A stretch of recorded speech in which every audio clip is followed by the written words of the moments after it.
গরমে জনজীবনে দুর্ভোগের আরও খবর আমরা জানবো। আমাদের সাথে এখন যুক্ত হবেন মোংলা থেকে সহকর্মী এনামুল হক এবং গাজীপুর থেকে ইকবাল আহমেদ সরকার। আমরা শুরুতেই জানবো মোংলার খবর।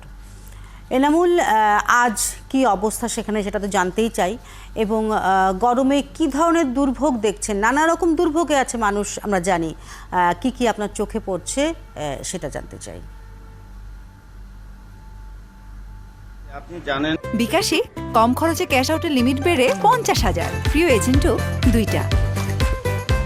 গত কয়েকদিন যাবৎ কিন্তু মোংলা এবং মোংলা উপকূলীয় এলাকাসমূহের তীব্র দাবদাহ বইছে। সেই দাবদাহের যে ধারাবাহিকতা কিন্তু গতকালকে কিন্তু মোংলায় দেশের সর্বোচ্চ তাপমাত্রা 41.6 ডিগ্রি তাপমাত্রা ছিল। সেই তাপমাত্রা কিন্তু আজকেও অব্যাহত আছে।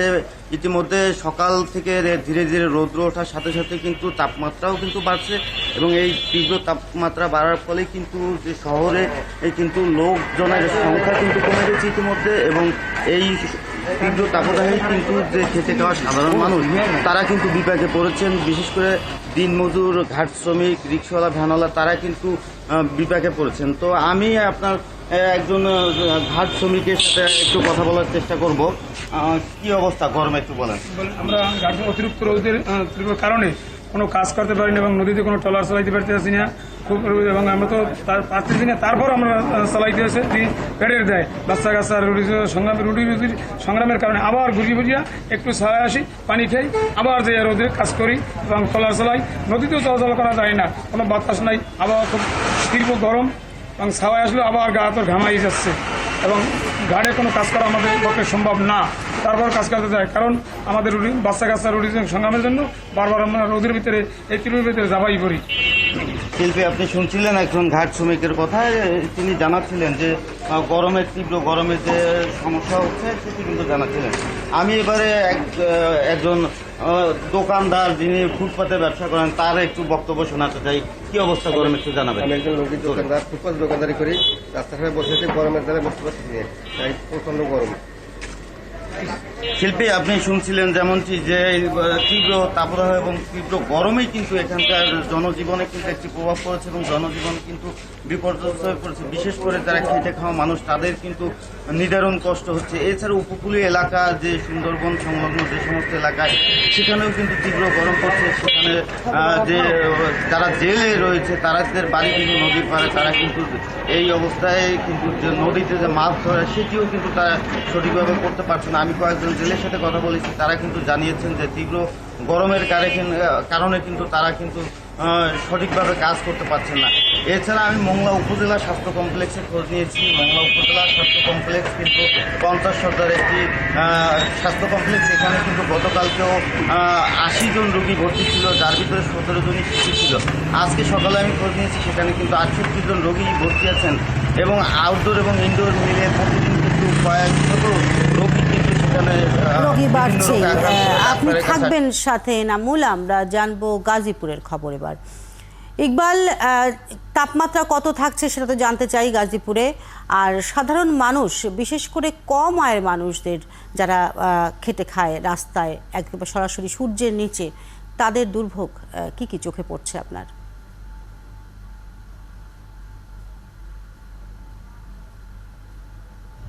শিল্পী, রাজধানী ঢাকার পাশের যে শিল্প অধ্যুষিত গাজীপুর, এই গাজীপুরের তাপমাত্রা এই মুহূর্তে কিছু কম রয়েছে, অর্থাৎ 33 বা 34-এর মতো রয়েছে।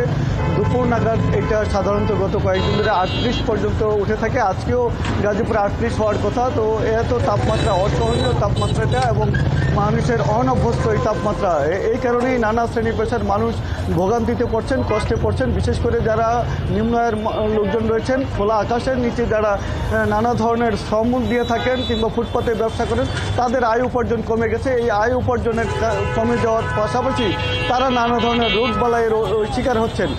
আমি একটু কথা বলতে চাই। আমাদের সাথে রয়েছেন গাজীপুরের একজন স্কুল শিক্ষক এবং সাংস্কৃতিক সংগঠন সিরাজুল ইসলাম জানু, যে এই যে কম আয়ের লোকজন কী ধরনের সমস্যায় পড়ছে। আপনাদের তো স্কুল ছুটি হয়ে গেছে, এবং তাদের জন্য কী করণীয় বলে আপনি মনে করছেন? ধন্যবাদ। এটি একটি সর্বগ্রাসী সংকট। তো সেই সংকটের মধ্যে বিশেষ করে নিম্ন আয়ের যারা আছে, আপনি বলেছেন সেই নিম্ন আয়ের মানুষগুলো আসলে খুব মহা সংকটে আছে। আমাদের শিক্ষা ব্যবস্থাটি অচল হয়ে গেছে বলা যায়, কিন্তু শিক্ষা ব্যবস্থার চেয়ে বড় জিনিস যারা নাকি নিজে দিনে আনে দিনে খায় সেই ধরনের লোকগুলো, নিম্ন আয়ের লোকগুলো একেবারেই আজকে খুব কঠিন অবস্থার মধ্যে আছে। যদি সরকারের পক্ষ থেকে বা প্রশাসনের পক্ষ থেকে তাদের এই সংকট থেকে উত্তরণের জন্য কিছু করা যায়, কোনো একটা স্বল্পমেয়াদী একটা প্রকল্প নেওয়া যায় বা একটা প্রস্তাব নেওয়া যায়, তাহলে সেটি তাদের জন্য অত্যন্ত ফলপ্রসূ হবে এবং তাদের জীবনযাপনের জন্য একটি সুখকর জিনিস হবে। অন্তত কিছুটা হলেও তাদেরকে স্বস্তি দেবে। এই ধরনের একটা প্রকল্প যেন সরকারের পক্ষ থেকে নেওয়া হয়, কারণ এরা একেবারে প্রতিদিন যে টাকাগুলো যে উপার্জনটা করছে সেটি দিয়েই কিন্তু তাকে চলতে হচ্ছে, সেটি দিয়ে কিন্তু তার পরিবারকে চালাতে হচ্ছে। এই বিষয়টি আমি প্রশাসন এবং সরকারের দৃষ্টি আকর্ষণ করছি। একই সাথে শিক্ষা ব্যবস্থায় যারা আছে তাদের তো যে সংকট সেটি তো বলাই যায়। তো সেখানেও হয়তো অনলাইনে পরবর্তীতে কার্যক্রম নেওয়া যেতে পারে, যদিও স্কুলে আনাটা এই মুহূর্তে ছাত্রছাত্রীদের জন্য একটি কষ্টকর বিষয় এবং তাদের স্বাস্থ্যের জন্য ঝুঁকিপূর্ণ হবে বলে আমি মনে করি। ধন্যবাদ শিল্পী। আপনি শুনছিলেন যে কিনা শ্রমজীবী মানুষের পাশাপাশি যে নানা ধরনের লোকজন রয়েছেন তাদেরও নানা ভোগান্তি হচ্ছে। বিশেষ করে আমরা দেখেছি যে এই গাজীপুরে যে পোলট্রি খামার রয়েছে কিংবা অন্যান্য যে গরু বা ছাগলের খামার রয়েছে সেগুলিতেও এক বিরূপ প্রভাব পড়ছে। মানুষের রোগবালাই বাড়ছে। নানা ধরনের এই যে ফুটপাতে, বিশেষ করে যারা কিনা রিক্সা চালায়, অটো চালায়, তারা ফুটপাত থেকে অনিরাপদ পানি গ্রহণ করছে কিংবা নিজেদেরকে সুরক্ষার জন্য শরবত পান করছে, কিন্তু সেগুলো মানসম্মত না। এই কারণে রোগবালাই আরও বেশি করে আক্রান্ত হচ্ছে রোগবালাইয়ে। মানুষজন আজকে আয় কমে গেছে। কিছুক্ষণ আগে একজন চা দোকানির সাথে কথা বলছিলাম, তিনি জানিয়েছেন যে যেখানে আগে 1000 থেকে 1200 টাকা বিক্রি হতো, এখন 5 থেকে 600 টাকা মাত্র বিক্রি হচ্ছে। আর অনেক মানুষ কাজে নিচ্ছেও না, কারণ যাদের নানা ধরনের কাজ রয়েছে, যে পুরো মাত্রায় যেহেতু তাদেরকে মজুরি দেওয়া হবে সারাদিনের মজুরিতে আগে যে কর্মঘণ্টা শ্রম দিতে পারতো পুরো মাত্রায়, এই তাপদাহের কারণে হয়তো সেই ধরনের শ্রম দিতে পারবে না। হ্যাঁ, আপনারা দুজনেই রয়েছেন, আরও খবর নিয়ে আবারও আমাদের সাথে যুক্ত হবেন। দর্শক, আমাদের সাথে গরমের খবর আমরা জানছিলাম আমাদের সহকর্মীদের কাছ থেকে। যুক্ত ছিলেন মোংলা থেকে সহকর্মী এনামুল হক এবং গাজীপুর থেকে আরেক সহকর্মী ইকবাল আহমেদ সরকার।